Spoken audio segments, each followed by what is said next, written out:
ओम तत्सत।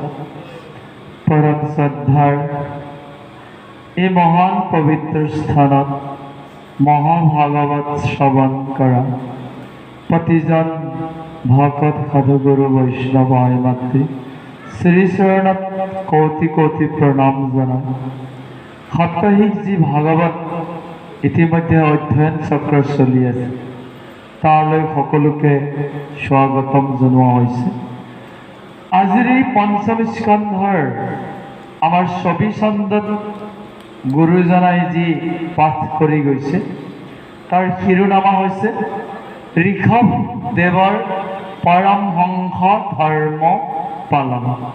ইমান কঠোৰ ধৰ্ম ব্ৰত আমি বহুতে কৰিব পাৰোঁ, কিন্তু এই পৰমহংস ব্ৰতৰ যি কথা ইয়াত উল্লেখ কৰা হৈছে এইটো ব্ৰত কিন্তু পালন কৰাটো ইমান সহজ কথা নহয়।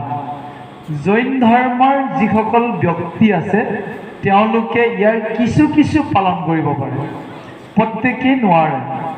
প্ৰভু ভগৱন্তই ঋষভ হিচাপে অৱতাৰ লৈ এই পৃথিৱীত বৈৰাগ্যৰ ওপৰত ত্যাগৰ ওপৰত যি নিদৰ্শন দেখুৱাইছে সেইটো আমাক প্ৰথমে শুনি ল'ব দিছে আৰু সম্ভৱপৰ হ'লে সেই পৰম বৈৰাগ্য নিজৰ জীৱনত প্ৰয়োগ কৰিবলৈ দিছে।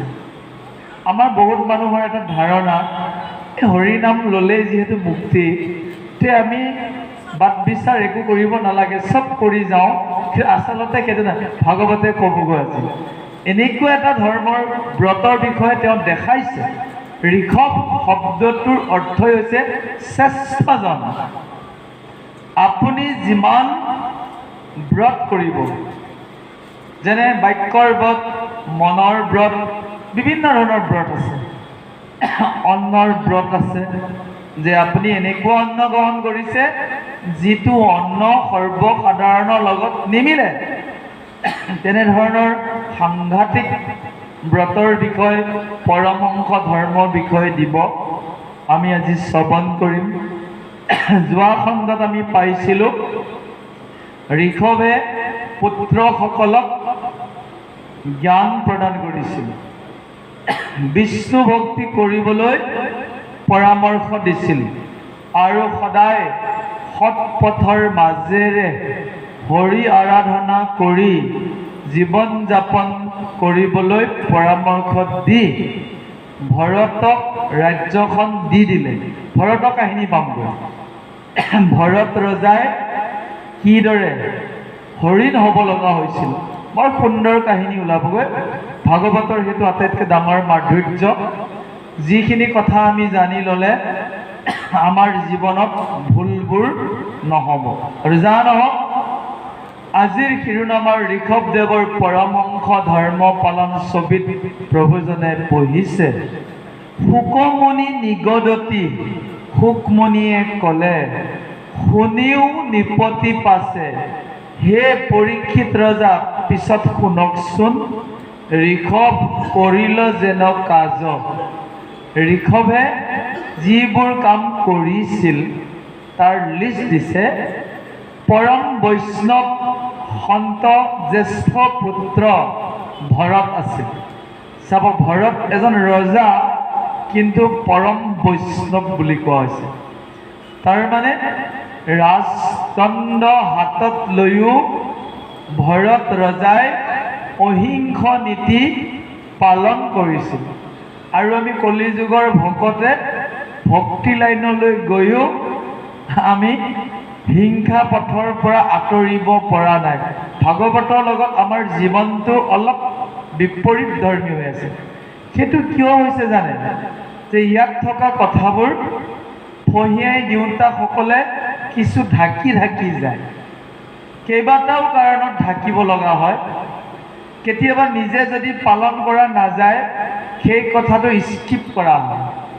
এক, দ্বিতীয়তে সন্মুখত বহি থকা মানুহখিনিয়ে মনোকষ্ট পাব বুলি ভাবি কেতিয়াবা তাক পোৱা নাযায়।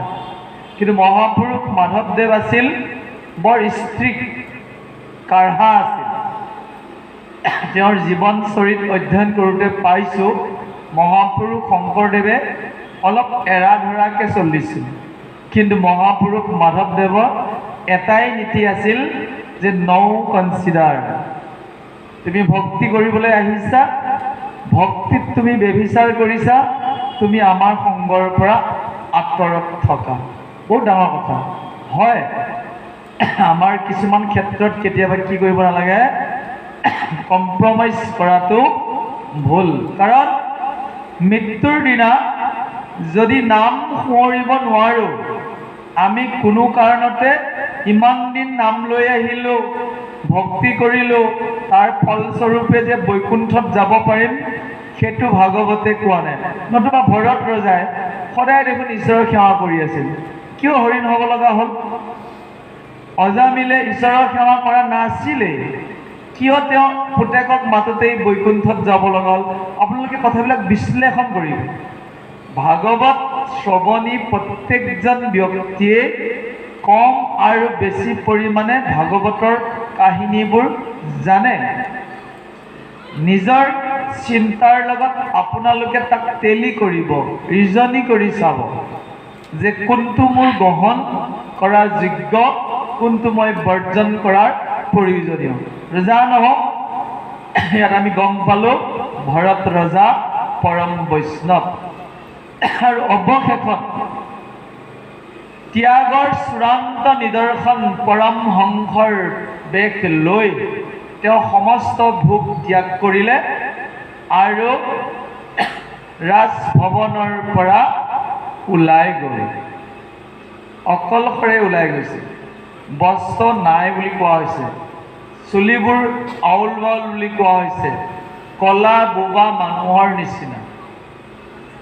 আৰু এনেকুৱাকৈ দিছে ক'ৰবাত কিবা দৃশ্য দেখিলেও যেন দেখাই নাই, কেৱল স্থিৰ কৰি আছে আত্মাটোক।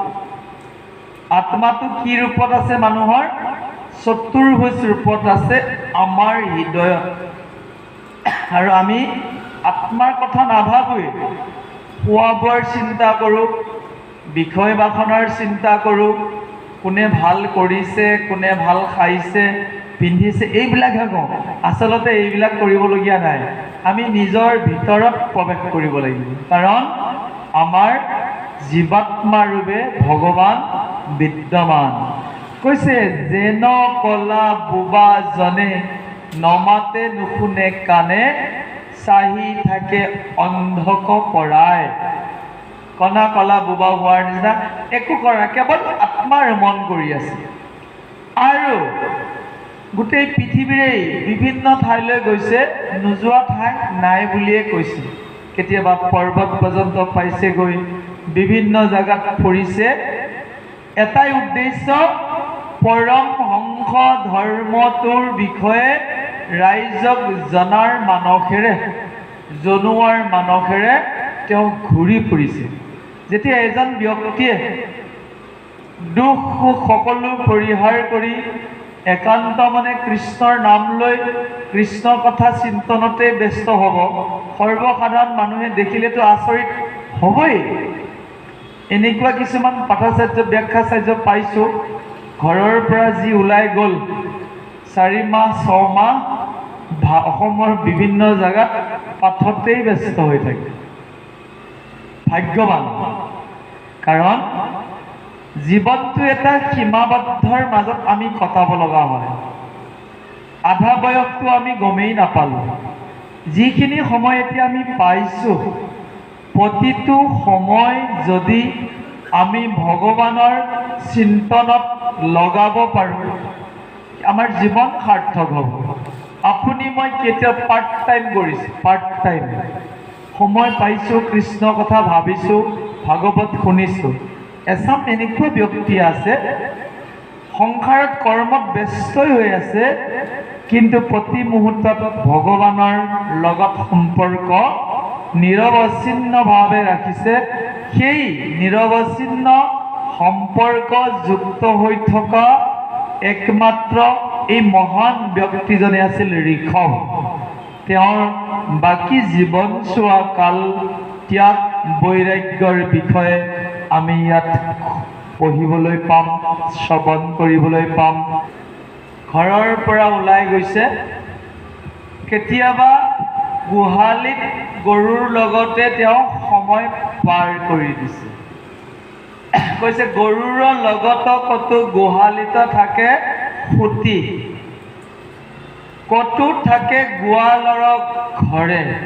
কেতিয়াবা গৰুৰ চৰুৱা গোৱালটোৰ ঘৰতে নিশা পাৰ কৰিছে, কেতিয়াবা ঋষিৰ আশ্ৰমত গ'ল, তাতেই পাৰ কৰি দিলে সময়কণ, কেতিয়াবা ফুলনি এখনৰ মাজত গৈ শুই আছে, আৰু কেতিয়াবা পথাৰতে ৰাতিটো কটাই দিছে।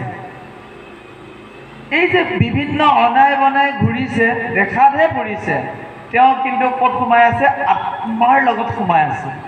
বুজিব পাৰিছেনে? আত্মাৰ লগত এনেকুৱাকে সম্বন্ধটো কৰি পেলালে, ক'ৰবাত দুখ কষ্ট পালেও তেওঁ অনুভৱটো নাই।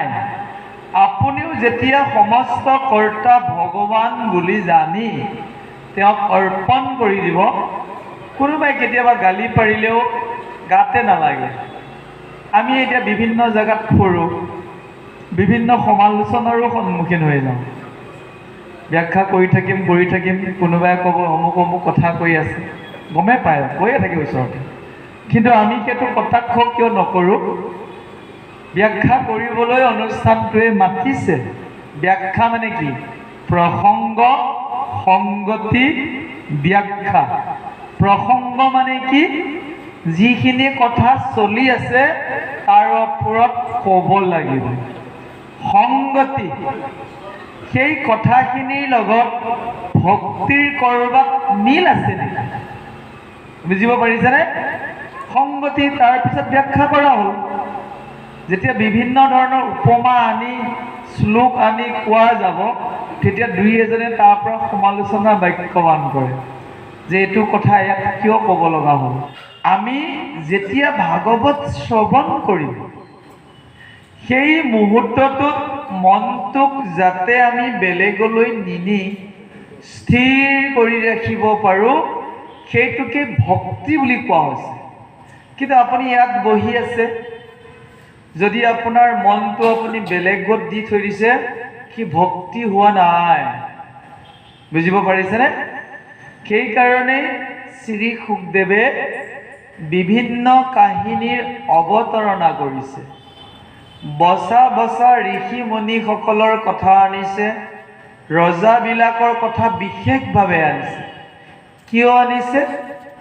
যে জীৱাত্মা পৰমাত্মাৰ যিটো সম্পৰ্ক, এই সম্পৰ্কটো ৰাজয়সু বিদুহু, ৰজাসকলক দিয়া হৈছিল।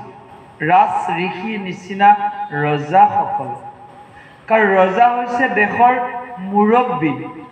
ৰজাই যেতিয়া ক'ব যে এই কৃষ্ণ ভক্তিৰ বাহিৰে মোৰ দেশত কোনেও বেলেগ ভক্তি কৰিব নোৱাৰিবা, তেতিয়া সমগ্ৰজনে কৃষ্ণ ভক্তি কৰি এখন ৰাম ৰাজ্য হৈ গৈছিল।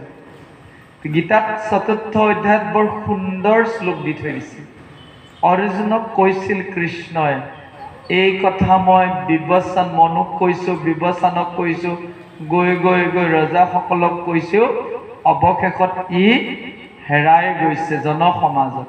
মই পুনৰ তোমাক জীৱাত্মা পৰমাত্মাৰ কথা ক'বলৈ গৈছোঁ। কিন্তু পৰমাত্মাক জনাটো, জীৱাত্মাক জনাটো ই অলপ দুৰ্বোধ্য কাম, কষ্টকৰ কাম। সেয়েহে ৰজা মহাৰজাবোৰৰ কাহিনী, তেওঁলোকৰ জীৱন চৰিত্ৰ শুকদেৱে প্ৰচাৰ কৰি পৰীক্ষিতক বুজাইছিল, হে পৰীক্ষিত, তোমাৰ হৃদয়ত থকা কৃষ্ণক তুমি বিচাৰি উলিওৱা, তেওঁৰ চৰণতেই মন অৰ্পণ কৰা, সকলোৰে হৃদয়ত কৃষ্ণ বিদ্যমান বুলি জানি জীৱ হিংসাৰ পৰা আঁতৰত থাকি তুমি মোৰেই ভক্তি কৰি বৈকুণ্ঠলৈ যাবৰ বাবে জীৱন মুক্ত হোৱা। এইটোৱেই ভাগৱত ধৰ্ম। ইয়াত লিখিছে, অৱশেষত কেতিয়াবা তেওঁ কাৰোবাৰ বাৰীৰ মাজত থাকিছিল। যেতিয়া বাৰীৰ মাজত থাকিছিল, গৃহস্থই ৰাতি কিবা চোৰ কৰা বুলি দুই একিল কোবাইছিল। নাজানে তেওঁ যে ঋষভ, কাৰণ তেওঁ এনেকুৱা এটা ভেষ ধাৰণ কৰিছে, মানুহে তেওঁক পগলা বুলি ভাবিছে। বাতুল প্ৰায় বুলি সাধুটো কৈছে। কতো নিশা সময়তো বাৰীৰ মাজতো থাকে, চোৰ বুলি হাতে পাছে ধৰে, মানুহে আগুৰি ধৰিছে। বোলে তই থাকো কৈত, ক'ত থাকা তুমি, কি কাৰ্যে আহিলি ঐক। বাৰীত সোমাইছ যেতিয়া, কিবা বস্তু তুমি চুৰ কৰিবলৈ আহিছা, এহি বুলি পহাৰক কৰে, কোব লগাই দিছে। যদিও বিভিন্নজনে তেওঁক শাৰীৰিক প্ৰহাৰ কৰিছে, গালি গালাজ কৰিছে, তেওঁৰ গাত লগা নাই। এইটোৱে ভাগৱতে আমাক কি বাৰ্তা দিছে গম পাইছে? নিন্দা থাকিবই। নিন্দা কৰিলে কিছুমান মানুহে কষ্ট পায়, দুখ পায়, মানুহজনৰ ওপৰত বেয়া চিন্তা নাহে, মোক নিন্দা কৰিছে যেতিয়া ইয়াক মই ভাল নাপাম। আপুনি ভগৱানৰ দৃষ্টিত ফেইল কৰি যাব। কৰক নিন্দা, সেই নিন্দাটোক আপুনি অতিক্ৰম কৰিব পৰা হ'ব লাগিব। প্ৰশংসা, কেতিয়াবা আপোনাক আপোনাৰ ভাল গুণৰ বাবে প্ৰশংসা কৰিছে, আপুনি কিন্তু আনন্দত আত্মহাৰা হ'ব নোৱাৰিব। আপুনি যিখিনি কৰি গৈছে সেয়া আপোনাৰ কৰ্তব্যহে। সূৰ্যটোৱে পোহৰ আৰু তাপ দিছে, প্ৰশংসা কৰিম নেকি আমি? সেইটো তেওঁৰ কৰ্তব্য হয়, সেইটো তেওঁৰ ধৰ্ম। ধৰ্ম পালন সাধাৰণতে চন্দ্ৰ আৰু সূৰ্যই, বায়ুৱে কৰিয়ে আছে। সূৰ্যই তাপ পোহৰ দিছে, কেতিয়াবা সূৰ্যটো ওলাই পেলাই তাপ পোহৰ নিদিয়াকৈ আছে নেকি? মেঘ থাকিলে কথাটো বেলেগ, কিন্তু তাৰ ধৰ্ম তাপ আৰু পোহৰ দিয়া পুৰা পালন কৰি আছে। মানুহৰ ধৰ্ম হৃদয়ত থকা কৃষ্ণক স্মৰণ কৰা, কথাই প্ৰতি কৃষ্ণৰ নাম লোৱা আৰু কাৰোবাৰ লগত কথা পাতিলে কৃষ্ণৰেই গুণানুকীৰ্তন কৰা, সেইটো মানুহৰ ধৰ্ম।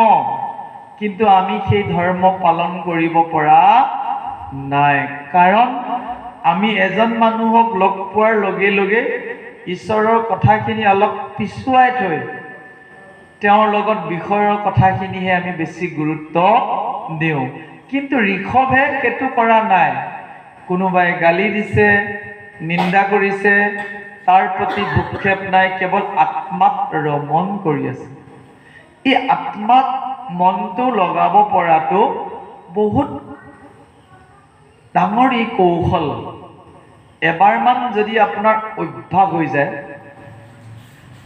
যে চৰণ পংকজ যেন নৱ পদ্ম কুশ, যাক দেখি ভকতৰ পৰম সন্তোষ। চকু মুদিলেই যেতিয়া আপোনাৰ শৰীৰ পবিত্ৰ হ'ব, আপোনাৰ হৃদয় পংকজত, পংকজ মানে পদুমত, ভগৱানৰ দুখানি চৰণ দেখা পাব। মই বেছিকৈ সৰু ল'ৰা ছোৱালী ভৰিকেইখন চাবচোন, আপোনাক কৌশলটো মই শিকাই দিছোঁ। সৰু ল'ৰা ছোৱালী, 3 মহীয়া 4 মহীয়া ল'ৰা ছোৱালীৰ ভৰিখন এবাৰ অকণমান সৰুকৈ মোহাৰি দিব, অকণমান ভৰিখন অকণমান এনেও ৰঙা আৰু ৰঙা হৈ যায়। সেই দৃশ্য যিমান চাব সিমানে আপোনাৰ মনলৈ চৰণ দুখন আহি থাকিব। প্ৰভু ভগৱন্ত জানে, ইমান কৌশল শিকাবই নালাগে আচলতে। জয় কৃষ্ণ। দুৰ্লভ ভাৰতত মনুষ্য জন্ম পাইলো, তোমাক নেসেবি প্ৰভু বৃথা জনম গোৱাইলো। নিচিন্তিলো একবাৰ তোমাৰ চৰণ, তৰু বন যিয়ে যেন আমাৰ জীৱন। ভাৰতবৰ্ষত মনুষ্য হৈ যদি প্ৰভু ভগৱন্তৰ দুখানি চৰণ হৃদয়ত চিন্তাই কৰা নাই, গছ গছনি আৰু আমাৰ মাজত পাৰ্থক্যই নাথাকিব। আপোনালোকক সহজ উপায় এটা মই দিছোঁ। 3 মহীয়া 4 মহীয়া কেঁচুৱাটোৰ আপুনি এবাৰ কোচত ল'বলৈ যত্ন কৰক। তাৰ ভৰি দুখন অকণমান লাহেকৈ মোহাৰি দিলে আৰু অলপ বেছি ৰঙা হৈ যায়। স্থিৰভাৱে চাওক, সেই দুখানি চৰণেই প্ৰভু ভগৱন্তৰ চৰণৰ লগত সাদৃশ্য আছে, মাত্ৰ তাত 5টা চিহ্ন থাকে, ধ্বজ বজ জব অংকুশ পদ্ম। আপুনি মনৰ মাজত আনি ল'বলৈ যত্ন কৰিব। সেই অভ্যাসটো যেতিয়া হৈ যাব, লাহে লাহে আপোনাৰ ইন্দ্ৰিয়বোৰ দমন হৈ যাব। প্ৰথম গোটেইবোৰ দমন কৰিব নোৱাৰিলেও আমি জিভাপাতক দমন কৰিবলৈ খুব যত্ন কৰিছোঁ। কোনো কাৰণতে অখাদ্য ভৰাবলৈ ইচ্ছাই নকৰোঁ। অখাদ্য যদি মই গম পাইছোঁ যে ই মোৰ বাবে মেটচিং কৰা নাই। বহুতে মোক কৈ থাকে এইটো খাওক সেইটো খাওক, মই বোলো আপুনি দিছে মই বেয়া পোৱা নাই, আপোনাৰ কৰ্তব্য দিয়াটো। মোৰ কাম হৈছে খাব পৰা হয় নে নহয় বিচাৰ কৰাটো। কাৰণ অন্ন বিচাৰ কৰিম বুলি আমি ক'ত পঢ়ি আহিছোঁ? নামঘোষাত পঢ়ি আহিছোঁ যে তাত যদি ঘোষাখনৰ বাক্যটো মই ৰাখা নাই, সন্মুখত পালোঁ বুলিয়েই যে মই তাক ভৰাই থ'ম, কি দৰকাৰ আছে? 3বাৰ বিশেষভাৱে খাওঁৱে কম বেছি পৰিমাণে, তাৰ বাহিৰে মুখখনত খাবৰ কাৰণে নিবিচৰাই হৈ গ'ল। কিন্তু আমাৰ বেলেগ বেলেগ সাধাৰণ মানুহবোৰ কি জানে? অনবৰত হাতৰ বস্তুটো মুখলৈ, হাতৰ বস্তুটো মুখলৈ, অনবৰত খাবৰ কাৰণে মুখখন কিমান বাৰ মেলে সাধাৰণ মানুহে কেতিয়াবা যদি আপুনি নোট কৰি যায় আপুনি পাগল হৈ যাব। কেতিয়াবা যদি নোট কৰে যে মই আজি খাবলৈ কিমান বাৰ মুখখন মেলিছিলোঁ, আপুনি লিখক। আজি দিনটোত এতিয়ালৈকে যদি মই ভাবোঁ দুটামান ফল মূল খোৱাৰ বাহিৰে 4বাৰমান ইউজ কৰিছোঁ মুখখন এতিয়ালৈকে, আৰু এবাৰ সন্ধিয়া সাজটো হ'বগৈ। আৰু তাৰ মাজত 4বাৰ নহ'লহেঁতেন ভাগৱতলৈ গৈছোঁ, তাতে এবাৰ দিলে প্ৰসাদ, সেৱা কৰোঁতে প্ৰসাদ দিলে, পেলাব নোৱাৰোঁ, অলপ খালোঁ। আকৌ তেওঁলোকে কিবা ফল মূল অলপ দিলে, খাব লগা 2বাৰ প্লাছ হ'ল, গৃহত এবাৰ খালোঁৱেই ইত্যাদি। সেইকাৰণেহে ইয়াক ব্যৱহাৰ কৰা হৈছে। কিন্তু খাবৰ কাৰণে মুখখন মেলিবলৈ ইমান আচলতে আমি ব্যৱহাৰ কৰিব নালাগে, সিও এক কৰ্তব্য। তামোল খোৱা মানুহখিনিকনো কি কমা হয়? দুখ কৰা নাই বাৰু, কমাব অকণমান। আপোনালোকক ঘনে ঘনে মুখখন ইউজ কৰিব লগা হয়নে? সেইটোতে দুখ কৰা নাই মই। কিন্তু এটা কথা, আপুনি খাদ্যৰ কাৰণে যিমান কম মুখখন মেলিব, সিমানে আপুনি ভগৱানৰ ওচৰত চাপি যাব, গম পাইছে? খাই থাকিলে, চোবাই থাকিলে, খোৱাৰ চিন্তা কৰি থাকিলে আমাৰ কি হৈ যায়? কৃষ্ণ চিন্তাটোত ব্যাহত হয়।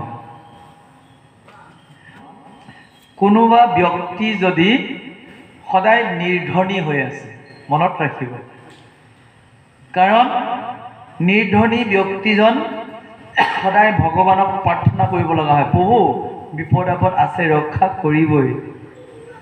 যিজন ৰুগ্ন তেওঁ ভাগ্যৱান। ৰুগ্ন মানে বুজি পাইছে? বেমাৰী। ধৰি লৈছোঁ কোনোবা এজন মানুহে উঠিবই নোৱাৰা, পেৰালাইচিছ হৈ আছে, মই ভাবোঁ তেওঁতো ভাগ্যৱান। পৃথিৱীখনলৈ ওলাই আহিব নালাগে, ঘৰতে ঈশ্বৰৰ কথা শ্ৰৱণ কীৰ্তন কৰি থাকিব পাৰে, ভাগ্যৱান। আমি দেখিছোঁহে ওলটাকে। আচলতে কি নহয়, যিমান সামাজিক দায়িত্ব হ'ব সিমান সমস্যাহে। ইমান কামৰ মাজত ঈশ্বৰক সেৱা কৰিবলৈও সময় নাথাকে। জয় কৃষ্ণ, গম পাইছে? আৰু যা নহওক, মূল তত্ত্ব আত্মজ্ঞান। আত্মাৰ লগত আমাৰ মনৰ সম্বন্ধ। আমি যাতে ল'ৰা ছোৱালী, সম্পত্তি, বন্ধু বান্ধৱ এইবোৰক যিমান সময় দিছোঁ, মনটো কিন্তু অধিক সময় কৃষ্ণক দিব। কৃষ্ণক আমি বৈকুণ্ঠৰ চিন্তা কৰিলেও আপোনাৰ হৃদয়তে আছে। সেইকাৰণেতো ভাগৱতখনক সৰ্বশ্ৰেষ্ঠ মান্যতা দিছে। কৈছে শ্ৰৱণং, শুনাটো, সৰ্বধৰ্মেভ্যো বৰং মন্যে তপোধনা।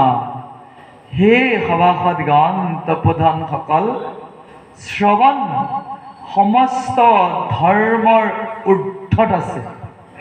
শ্ৰৱণত কি হয় জানেনে? এতিয়া কাৰ কথা কৈ আছোঁ? ঋষভৰ কথা। ঋষভে ক'ত ক'ত ঘূৰিছিল? গোহালিত আছিল, ফুলনিত আছিল, কাৰোবাৰ বাৰীত সোমাইছিল, আপোনালোকে কথাখিনি শুনোতে নিজে নিজে কল্পনা কৰি আছে, ঋষি আশ্ৰম পালেগৈ, এই গোহালিৰ মাজত পালেগৈ, এই গোহালিৰ ঘৰত মানে গোৱালৰ ঘৰ পালেগৈ। নিজে নিজে মনটোৱে এটা পৰিকল্পনা কৰি লৈছে। এই যে মনটোৱে কৃষ্ণ কথাৰ লগত জড়িত হৈ গ'ল, তাকেই ভক্তি বুলি কোৱা হৈছে।